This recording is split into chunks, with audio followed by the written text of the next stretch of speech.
Assunto para os nossos analistas, começando pela Raquel Landim, porque, Raquel, reta final aí das campanhas para as eleições que estão chegando. Qual que é o impacto desse tipo de redução?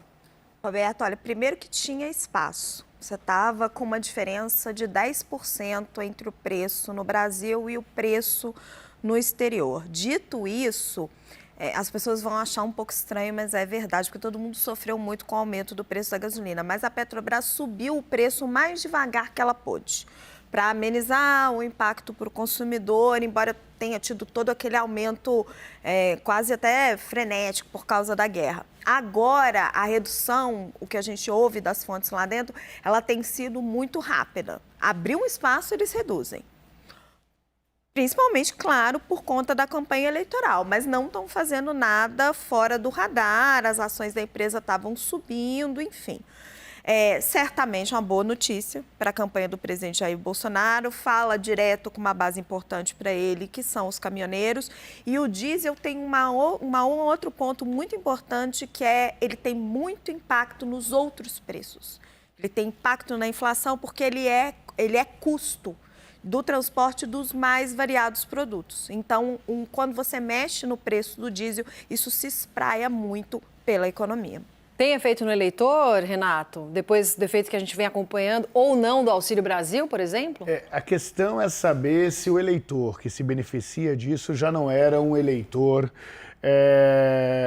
do presidente Jair Bolsonaro. Vamos lembrar que ele também teve auxílio para os caminhoneiros, fez parte aí desse movimento de distribuição de renda que o governo fez no último período.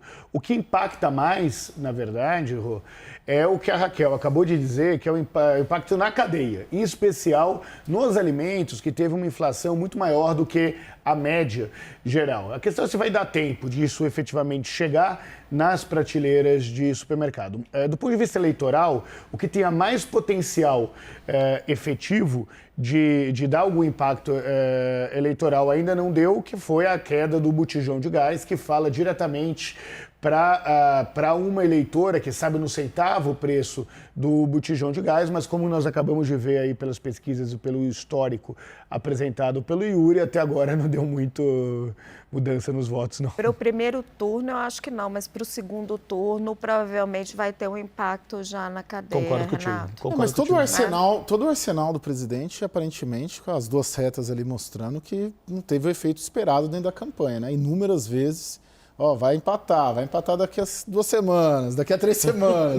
Daí chega, daqui a 2 semanas. O Lira e o Ciro Nogueira estão falando que nunca se encontram, né? Não, assim, o Lira e o Ciro Nogueira estão falando aí desde agosto que vão pegar. Não é à toa que existe esse fogo de encontro com relação às pesquisas. Nós passamos a ter aí institutos de pesquisa falando, inclusive, de virada de voto. O Bolsonaro falando que vai ganhar no primeiro turno, exatamente para ter um argumento de questionar no futuro, eventualmente, caso o resultado das urnas não corrobore com essa narrativa deles, que tinham pesquisas aí que afirmavam que eles estavam na frente. Ele melhorou, é fato. Ele melhorou. De 3 meses para cá, estava com 28, 27, hoje tem 34, 35. O que aconteceu em toda a reeleição, né? Que verdade seja dita também. Que aconteceu em todas as eleições. O incumbente sempre cresce. Mas o preço da gasolina teve um efeito, principalmente entre o público, de 2 a 5 salários mínimos. Que não foi suficiente para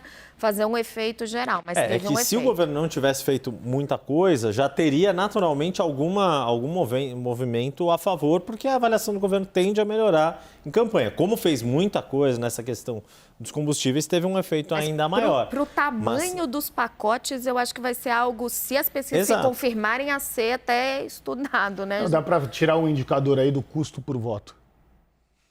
Sim. Fazer a conta do tamanho do pacote fiscal e o quanto que isso reverteu em melhora de intenção de voto ao longo dessa trajetória. A grande questão agora, de fato, tem dois pontos ali que são interessantes para o governo. O fato de ter essa conjuntura de preços internacionais dos combustíveis favorecendo neste momento e o fato de que o intervalo entre o primeiro e o segundo turno neste ano é maior do que normalmente costuma ser.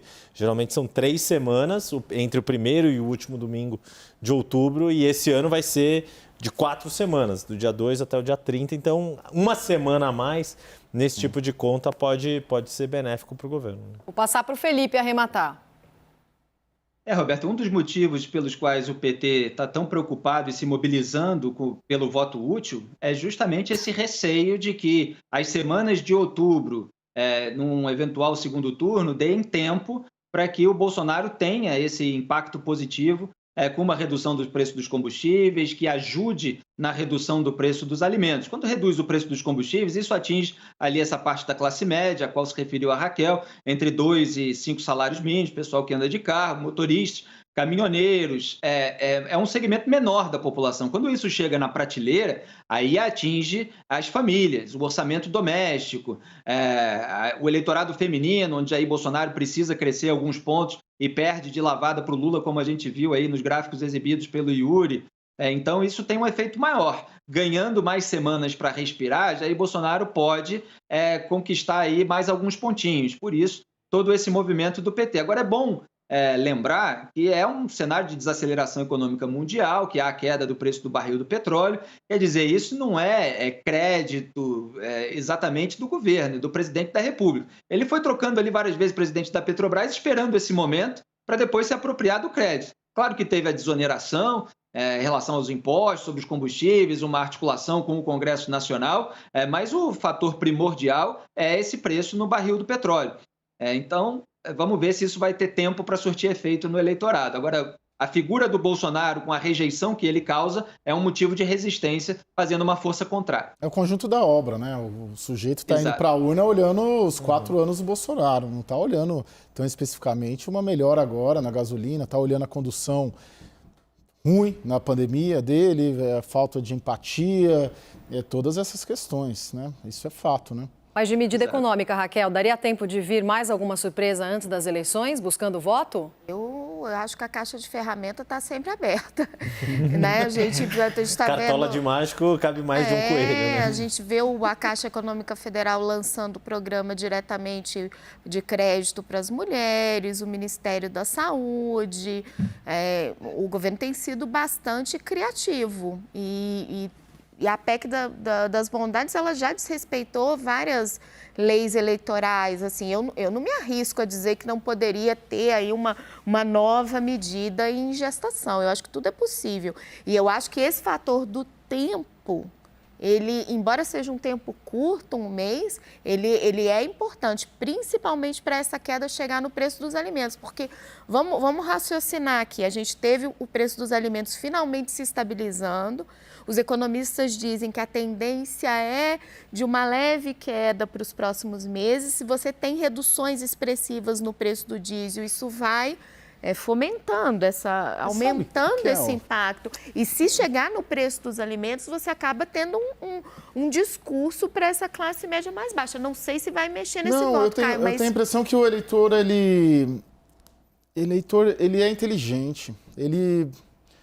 Eu acho difícil essa questão. O voto evangélico, os evangélicos votam olhando as lideranças evangélicas. O eleitor de mais baixa renda olhando o benefício que acabou de chegar. Eu não penso que o eleitor olha assim hoje, 2022, que o eleitor brasileiro é comprável. E comprável, o de alta renda é comprável também. Com refis, com desoneração. O industrial é tão comprável, entre aspas, quanto o eleitor de baixa renda. E acho que nenhum é bobo. Todos vão olhar ali o Bolsonaro e o Lula, estão olhando o Bolsonaro e o Lula, o que um fez, o outro fez. Para mim não... Caio, a gente comentou aqui no Arena já que a diferença do eleitor de agora é que ele recebe a benesse, mas não entrega. Sim. Né? Então ele sabe, olha, eu sei o que eu estou tentando fazer e tal. O voto religioso tem outros componentes, né? Mas com relação ao que está acontecendo aqui, serve para melhorar uma conjuntura econômica, mas o eleitor tem muito claro o que está sendo feito agora e o que foi feito durante todo o período que antecedeu essas ações. Tem uma lógica diferente para as ações, por exemplo, da Caixa. Né? Isso dá uma sensação de movimento, não do ponto de vista eleitoral, né? Mas são bandeiras que dificilmente alguém poderia ser contra, como, por exemplo, incentivar aí o crédito para as mulheres ou o empreendedorismo feminino. O que a gente tem visto é é um tipo de ação da presidente da Caixa muito proativa com relação a lembrar que a Caixa é o maior banco social do mundo e existe uma série de iniciativas que podem ser feitas para chegar efetivamente na mulher de menor renda. Não acho que o eleitor é comprável, Caio, mas eu acho que existe... Não, nem disse que tu falou isso, por favor. Sim. Mas eu acho que existe uma questão muito importante que é a sensação de bem-estar. E aí, se a pessoa tem emprego, tem perspectivas boas, se tem comida na mesa, tudo isso cria um sentimento dela mais favorável ao governo que está de turno ou não. Eles estão comparando... Acho que é essa sensação de bem-estar. E aí, acho que o brasileiro, tanto de baixa renda quanto de renda mais alta, ele está pensando em qual governo vai ser melhor para a sua família. Ele está comparando os 4 anos do Bolsonaro com os 8 anos do Lula. Por isso que também atribui muito, mas a Dilma... Não, é o Lula que está lá versus Jair Bolsonaro. E é isso que ele está olhando. Então, se chega ali uma melhora há 2 semanas, em 15 de outubro, 15 dias do segundo turno, ele está comparando esses 2 projetos, que são projetos bem antagônicos. Eles são completamente distintos. Isso, de certa maneira, se a gente for refletir, pode ser um ponto positivo até dessa eleição, porque uma coisa é o que o PT defende para a economia, um intervencionismo maior, e o Bolsonaro defende outro projeto na economia, né? São projetos distintos. Você não tem propostas claras, mas você tem bandeiras muito conhecidas, muito eu não sei muito se fácil de se colocar. Comigo, Renato, se você vê isso nas pesquisas qualitativas, mas eu tenho a sensação de que o que mais pesa para o eleitor de baixa renda foi o fato do Bolsonaro ter tirado o auxílio em 2020, ter deixado 2 meses sem e depois recolocado. Eu acho que ali ele perdeu a confiança dessas pessoas de que era para valer aquele dinheiro. Independente de plataforma, de direita ou esquerda, eu acho que para o eleitor de baixa renda, isso aí foi... Qual é o grande programa social desse governo? O eleitor, do mesmo jeito que o eleitor considera que o banco é um sujeito que tira o guarda-chuva quando começa a chover, te dá o guarda-chuva no dia do sol e tira quando começa a chover, existe esse receio relacionado à postura que o Bolsonaro teve com relação a esses auxílios. E isso não cola, efetivamente, de que isso veio para ficar porque ele acredita efetivamente nisso. É diferente da imagem que o Lula conseguiu construir relacionado à participação dele dos auxílios. Tanto é que quando você pega os grandes programas sociais do ex-presidente Lula, ele tem um recall de marca, para usar um termo publicitário, muito maior, né? Então as pessoas chamam mais de Bolsa Família do que de Auxílio Brasil, chamam mais de Minha Casa Minha Vida do que Casa Verde e Amarela. Foram marcas muito construídas ao longo desse tempo.